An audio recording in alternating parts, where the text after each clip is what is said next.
Welcome to special debate నుంచి చక్రి. యుద్ధం మొదలై 4.5 ఏళ్ళు అవుతోంది, కానీ నేటికి ముగింపు దిశగా అడుగులు పడడం లేదు. తాజాగా ఉక్రెయిన్ ప్రెసిడెంట్ సంచలన ఆరోపణలు చేశారు. నార్త్ కొరియా పైన నిప్పులు చెరిగారు జెలెన్స్కీ. అసలు యుద్ధం ఎటువైపు దారితీస్తుంది? ముగింపులేని వినాశనం వెనుకున్న వ్యూహం ఏంటి? రానున్న రోజుల్లో ప్రపంచానికి ముప్పు తప్పదా? వార్ వరీస్ పైన ఇవాళ స్పెషల్ డిబేట్. 2022 ఫిబ్రవరి నుంచి రష్యా ఉక్రెయిన్ వార్ కొనసాగుతుంది. లక్షలాది మంది పిట్టల్లా రాలిపోయారు, కోట్లాది మంది నిర్వాసితులయ్యారు. అయినా ఎవరు తగ్గడం లేదు. ఇరు వర్గాలు ఢీ అంటే ఢీ అంటున్నాయి. తాజాగా నార్త్ కొరియా తీరుపైన కీవ్ మండిపడింది. మాస్కోకు 50,000 మంది సైనికులను పంపడానికి కిమ్ జోంగ్ సన్నాహాలు చేస్తున్నారని ఉక్రెయిన్ ప్రెసిడెంట్ జెలెన్స్కీ ఆరోపించారు. దాడుల్లో పాల్గొంటూ యుద్ధ తంత్రాలను అధ్యయనం చేస్తున్నారని, పరిస్థితి ఇలాగే కొనసాగితే ఆసియా దేశాలకు ముప్పు తప్పదని హెచ్చరించారు జెలెన్స్కీ.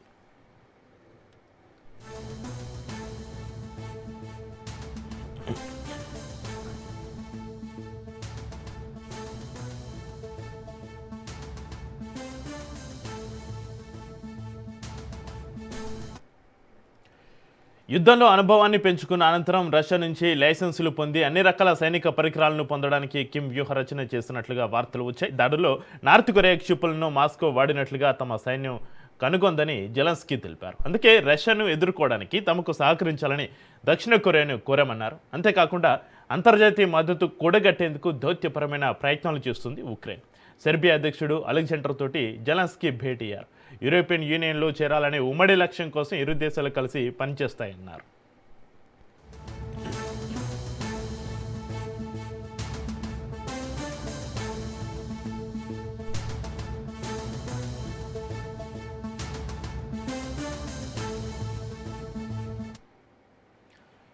వాస్తవానికి రష్యాకు మిత్రదేశంగా నార్త్ కొరియా ఆవిర్భవించింది. మొదట మందుగుండు సామాగ్రి, ఆయుధాలు అందించి ఆ తర్వాత రష్యా సైన్యంతో కలిసి పోరాడడానికి వేలాది మంది సైనికులు పంపింది. మాస్కో యుద్ధ యంత్రాంగానికి ఇంధనం అందించడంలో ప్యోంగ్యాంగ్ పాత్ర కీలకం. దీంతో యుద్ధ రంగంలో నూతన ఆవిష్కరణలు చోటు చేసుకున్నాయి. ఉక్రెయిన్ సరిహద్దుల్లో రష్యా ముందంజ వేయడానికి ఇతర కొరియా ఆయుధ సంపదే ప్రధాన కారణమని సైనిక విశ్లేషకులు చెబుతున్నారు.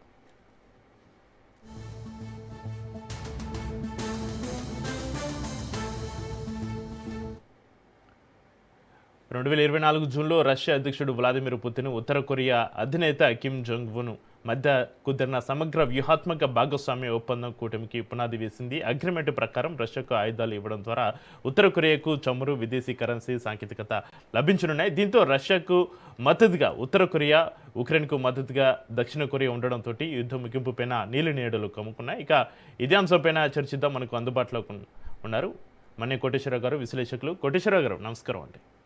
నమస్తే. నమస్కారం అండి. కోటేశ్వరరావు గారు, 4.5 ఏళ్లుగా కొనసాగుతుంది రష్యా ఉక్రెయిన్ వార్. అసలు యుద్ధం ఎటువైపు దారితీస్తుంది? ముగింపులేని వినాశనం వెనుకున్న వ్యూహాలేంటి? అసలు రానున్న రోజుల్లో ప్రపంచానికి ముప్పు తప్పదంటారా? కోటేశ్వరరావు గారు, ఏంటి పరిస్థితి? గత 4.5 సంవత్సరాలుగా సాగుతున్నటువంటి పోరు తీరుతెన్నులు చూసినప్పుడు రాబోయే రోజుల్లో కూడా ఇదే విధమైనటువంటి ధోరణి కొనసాగే అవకాశం ఉంది. ఒకవైపు రష్యా దగ్గర ఉన్నటువంటి భారీ ఆయుధాల సంగతి అందరికీ తెలిసిందే. అయినప్పటికీ అది పూర్తి స్థాయిలో యుద్ధానికి దిక్కకుండా మెల్లమెల్లగా తాబేలు మాదిరి ఉక్రెయిన్ మీద దాడులు చేస్తూ ఉంది. రెండో వైపు ఉక్రెయిన్కి నాటో దేశాలు మొత్తం, అమెరికాతో సహా నాటో దేశాలన్నీ కూడా వెన్నుదన్నుగా ఉన్నాయి. రష్యాలో ఉన్నటువంటి కొన్ని ప్రాంతాలు, లేకపోతే అక్కడ ఉన్నటువంటి చమురు కేంద్రాలు, ఇతరత్ర కీలకమైనటువంటి ప్రాంతాల మీద దాడులు చేయడంలో ఉక్రెయిన్ ప్రదర్శించినటువంటి సత్తాని మనం చూసాం. నిజానికి ఉక్రెయిన్కి అంత సత్తా లేదు. అవి నాటో దేశాలు ఇచ్చినటువంటి మద్దతు, ఆయుధాలు, వాటికి శిక్షణ అనేటువంటిది ముఖ్యమైనటువంటి అంశం. ఎందుకంటే ఉక్రెయిన్కి ఉన్నటువంటి సైన్యానికి ఉన్నటువంటి శిక్షణ, లేకపోతే వాళ్ళ యొక్క సైనిక పాఠవాన్ని చూసినప్పుడు ఆధునికమైనటువంటి ఆయుధాలను ఉపయోగించేటువంటి సామర్థ్యం ఉక్రెయిన్ సైనికులకి లేదు కనుక అనేక దేశాలకు చెందినటువంటి నాటో నిపుణులందరూ కూడా ఉక్రెయిన్లో తిష్ట వేసి అక్కడ ఉన్నటువంటి సైన్యానికి గత 4.5 సంవత్సరాలుగా శిక్షణ ఇస్తున్నారు. అదేవిధంగా ఉక్ ఉత్తర వియత్నాం ఉత్తర కొరియా మీద కూడా అదే విధమైనటువంటి వార్తలు వస్తున్నాయి. ఎందుకు అంటే వాళ్ళు కూడా క్షిపణులు కావచ్చు లేదా డ్రోన్లు ఇటువంటి విషయాల్లో వాళ్ళ దగ్గర కూడా నైపుణ్యం ఉంది కనుక వాటిని ప్రయోగించడానికి లేదా వాటి యొక్క అసెస్మెంట్ అంటే వాటి సామర్థ్యాన్ని అసెస్ చేయడానికి అనేక మంది ఉత్తర కొరియాకు చెందినటువంటి వాళ్ళు కూడా అక్కడ ఉన్నారు అనేటువంటిది గతంలోనే వార్తలు వచ్చాయి.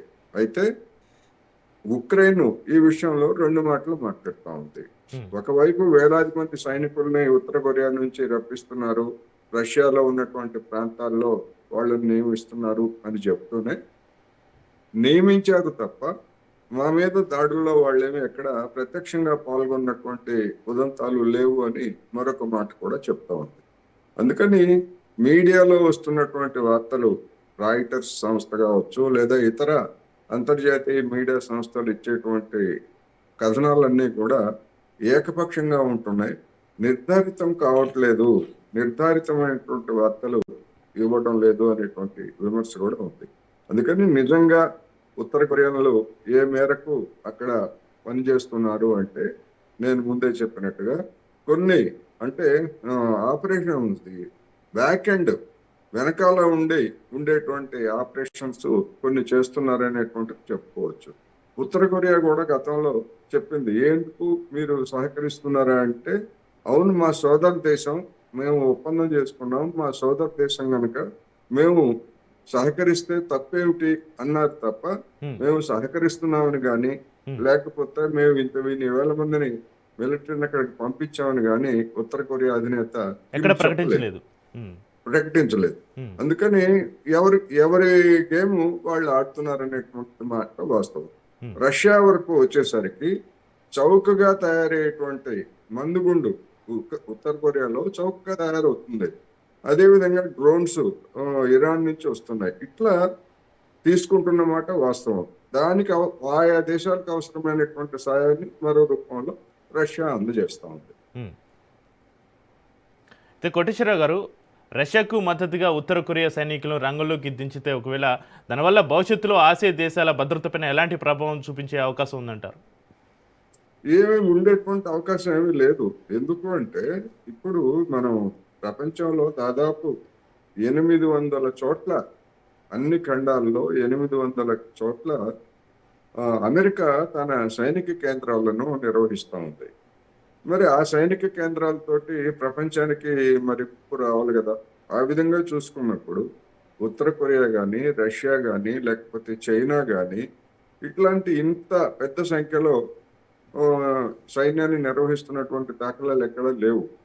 అందుకని అమెరికా తన వ్యూహాత్మక వైఖరిలో భాగంగా, ప్రపంచ పతనంలో భాగంగా ప్రపంచాన్ని బెదిరించేందుకు ఆయా దేశాల్లో ఈ విధమైనటువంటి చేస్తాం. ఉదాహరణకు జపాన్, అది ఉత్తర కొరియాకు పక్కనే ఉంటుంది, చైనాకు దగ్గరలో ఉంటుంది, వియత్నాం వీటన్నింటికి దగ్గరలో ఉంటుంది. అక్కడ 50,000 మంది సైన్యం నిరంతరం అమెరికా సైన్యం ఉంటుంది. దాని వైమానిక కేంద్రాలు అంటే యుద్ధం ఎప్పుడు కావాలంటే అప్పుడు యుద్ధం చేయడానికి అవసరమైనటువంటి సన్నాహాలు అన్నింటితోటి అక్కడ అమెరికా సైన్యం ఉంది. మరి దానివల్ల ఏమన్నా ముప్పు వచ్చిందా ఆసియా దేశాల కంటే? ముప్పు వచ్చినటువంటి పరిస్థితి లేదు. ఎందుకంటే అమెరికాకు అటువంటి సత్తా లేదు.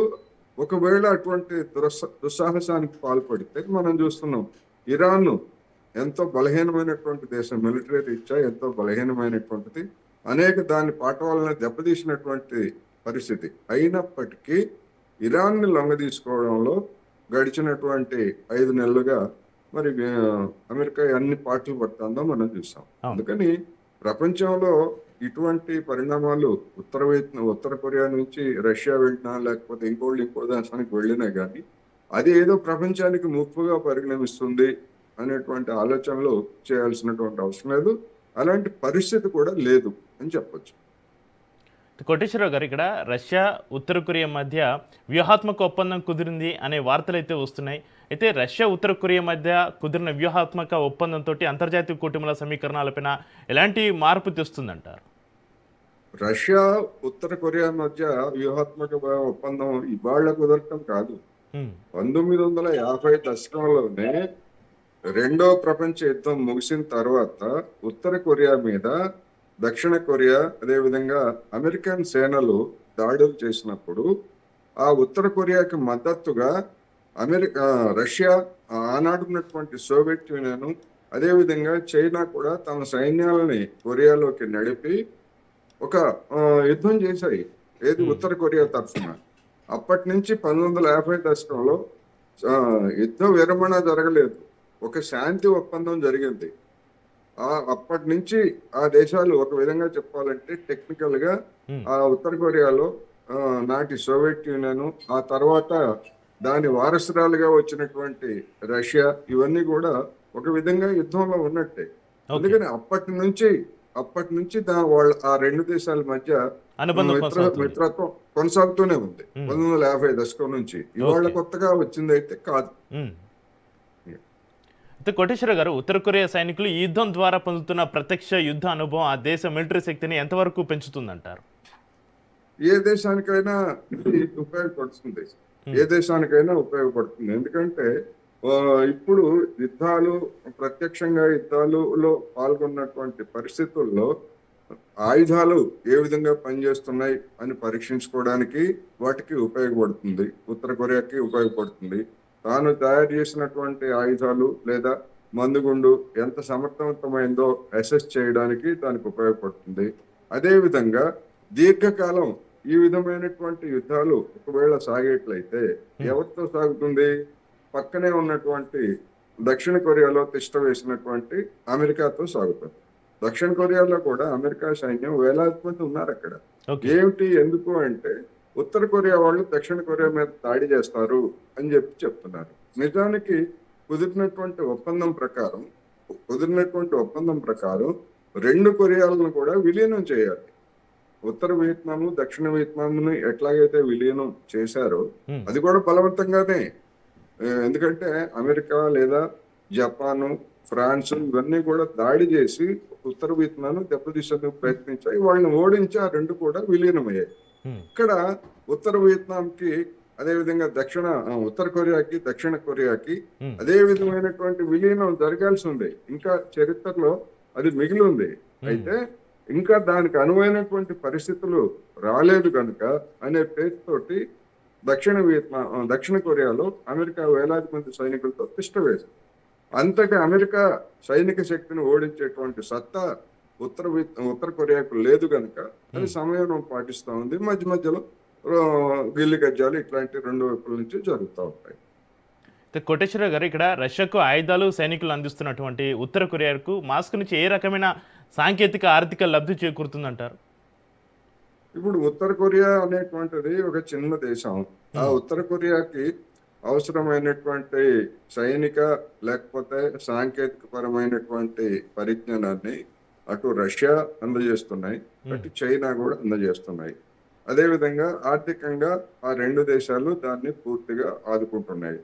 ఆ విషయం ఎక్కడ బహిరంగంగా ఎక్కడ చర్చ జరగదు. ఎందుకంటే ఏ దేశం కూడా అంగీకరించదు. మేము ఇట్లా సాయం చేస్తున్నామని ఏ దేశం కూడా అంగీకరించదు. ఎందుకు అంటే ఉత్తర కొరియా అనేటువంటిది అణ్వాయుధాలు తయారు చేస్తున్న కారణంగా 2006 నుంచి దాని మీద ఐక్యరాజ్య సమితి భద్రతా మండలి ఆంక్షలు ఉంది. ఆ ఆంక్షలతో పాటు అమెరికా కూడా అదనంగా ఆంక్షల్ని విధించింది. ఉత్తర కొరియాకు చెందినటువంటి ఏ నిపుణులతోనూ ఎవరితోనూ కూడా ఏ దేశము కూడా వాళ్ళ యొక్క సాయం పొందకూడదు, వాళ్ళతో శిక్షణ తీసుకోకూడదు, ఇట్లాంటి అనేకమైనటువంటి ఆంక్షలు 2006 నుంచి అంటే దాదాపు 20 ఏళ్ళ నుంచి ఉన్నాయి.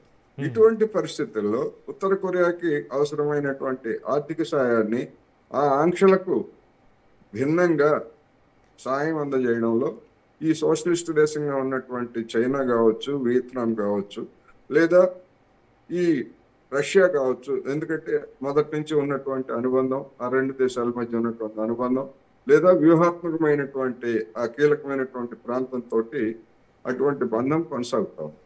అందుకని అందరికీ తెలిసినటువంటి సత్యాలే ఇవన్నీ కూడా. ఈ యుద్ధంలో ఉత్తర కొరియా పాత్ర పెరుగుతున్న నేపథ్యంలో దక్షిణ కొరియా కావచ్చు, ఇటు అమెరికా అనుసరించాల్సిన వ్యూహాత్మక మార్పులు ఏంటి? ఇక్కడ దక్షిణ కొరియా ఉక్రెయిన్కి మద్దతు ఇస్తున్నట్టుగా తెలుస్తుంది కోటేశ్వర గారు. దక్షిణ కొరియా సహజంగానే ఇస్తుంది. ఎందుకంటే ఉత్తర కొరియా ఇచ్చినా ఇవ్వకపోయినా కానీ ఒక అమెరికా మిత్రదేశంగా దక్షిణ కొరియా ఉంది. ఉమ్, దక్షిణ కొరియా ఎప్పుడు కూడా చైనాకు వ్యతిరేకంగా పనిచేస్తుంది. అదేవిధంగా ఆ, ఉత్తర కొరియాకు వ్యతిరేకంగా పనిచేస్తుంది, వియత్నాంకు వ్యతిరేకంగా పనిచేస్తుంది. అందువలన నేను ముందే చెప్పినట్టుగా ఆమె ఉక్రెయిన్ కి ఒక నాటో దేశాలే కాదు, ఉమ్, జపాను, లేకపోతే ఆస్ట్రేలియా, నాటోలో లేనటువంటి ఆస్ట్రేలియా, లేకపోతే దక్షిణ కొరియా, ఇట్లాంటి దేశాలన్నీ కూడా పరోక్షంగా సాయం చేస్తున్నాయి. సాయం చేయకపోయేట్లయితే 4.5 సంవత్సరాలుగా రష్యా అంతటి మిలిటరీ శక్తిని తట్టుకొని ఉక్రెయిన్ ఆర్థికంగా ఇప్పటికే ఎంతో నష్టపోయింది. ఉమ్, మీరు అన్నట్టు సైనికంగా ఎంతో నష్టపోయింది. ఉమ్, ఎన్నో వేల మంది జనం చనిపోయారు. అవును. అయినప్పటికీ నిలబడగలుగుతా ఉంది అంటే ఉమ్, పశ్చిమ దేశాలు ఇస్తున్నటువంటి మిలిటరీ ఆర్థిక సాయంతోనే అది. మద్దతు. అయితే అది ఎంతకాలం నిలబడగలదు అనేటువంటిది పెద్ద ప్రశ్న. ఉమ్, అందుకని ఇటీవల పశ్చిమ దేశాలు రష్యాని మరింతగా రెచ్చగొడుతున్నాయి. ఉమ్, ఏమిటి రెచ్చగొడుతుంది? నిన్న మొన్న వచ్చినటువంటి వార్తల ప్రకారం మరొక నాటో దేశం మీద కూడా, నాటో సభ్య దేశం మీద కూడా రష్యా దాడి చేయొచ్చు. ఎందుకు ఎందుకు దాడి చేయొచ్చట? నాటో దేశాల యొక్క స్పందన ఎట్లా ఉంటుందో తెలుసుకోవడానికి అది కథనాలు రాశారు. ఏమిటి నాటో ఒప్పందం? ఏమిటి అంటే, నాటో మీద ఎవరైనా దాడి చేస్తే మిగిలినటువంటి దేశాలన్నీ కూడా కలిసి ఆ దాడి చేసినటువంటి దేశం మీద ఎదురు దాడులు చేయాలనేటువంటి ఒక ఒప్పందం ఉంది, స్నేహ ఒప్పందం. ఓకే. అందుకని ఆ విధంగా రెచ్చగొట్టడం ద్వారా, రష్యాను రెచ్చగొట్టడం ద్వారా మొత్తం నాటో దేశాలన్నింటినీ కూడా రష్యాకు వ్యతిరేకంగా సమీకరించేటువంటి ఒక కుట్ర కూడా సాగుతోంది అనేటువంటిది వచ్చినటువంటి వార్తలు. అయితే ఉమ్, అలాంటి ట్రాప్ లో పుతిన్ పడతాడా అంటే ఖచ్చితంగా పడడు అని ఉమ్, మాత్రం చెప్పొచ్చు. ఎందుకంటే తెలుసు అతనికి ఉమ్, నాటో దేశాలన్నిటితోటి తగాదా పెట్టుకోవడానికి అతను సిద్ధంగా లేడు. ఇది కూడా ఉక్రెయిన్ కూడా ఎందుకు ఉక్రెయిన్ ని నాటోలో చేర్చుకొని తన ముంగిట తన ఇంటి ముంగిట ఆయుధాలను సమీకరించేందుకు నాటో చేసినటువంటి యత్నానికి వ్యతిరేకంగానే ఉమ్, ఈ విధమైనటువంటి మిలిటరీ యాక్షన్. నిజానికి అది టెక్నికల్ గా యుద్ధం కాదు. ఇప్పుడు ఎట్లాగైతే డొనాల్డ్ ట్రంప్ నేను ఇరాన్ మీద యుద్ధం చేయలేదు, మిలిటరీ యాక్షన్, సైనిక చర్య జరుపుతున్నాను అని ఎట్లాగైతే చెప్తున్నాడో, ఉమ్, రష్యా కూడా టెక్నికల్ గా మేము యుద్ధం చేయట్లేదు, మిలిటరీ యాక్షన్ అంటే ఉమ్. ఉక్రెయిన్ అదుపు చేయడానికి సైనిక జోక్యం చేసుకుంటున్నాం మేము అని చెప్తా ఉంది.